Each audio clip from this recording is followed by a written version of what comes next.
Tapos, yung cake smoother natin yan.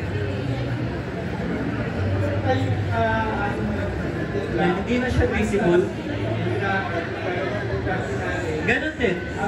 Punitik na ba, ma'am? Ganon din. Ihilutin mo lang.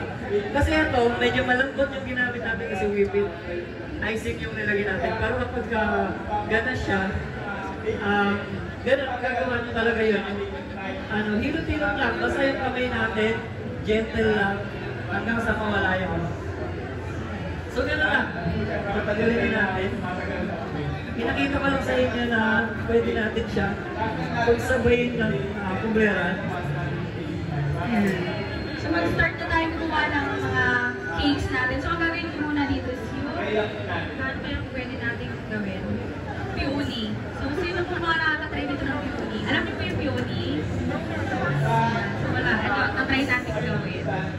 So ayan, mag-start muna tayo sa ganyan. So sa gilid. So kasi kailangan natin siyang may icing dito sa pinakabuto. Kasi kaya ito yung pinakakitataas natin. Para hindi masira yung flowers.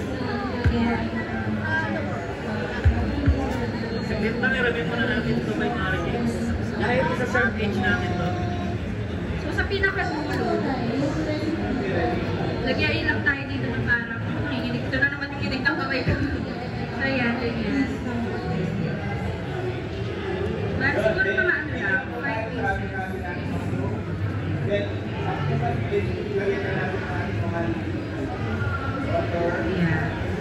And then,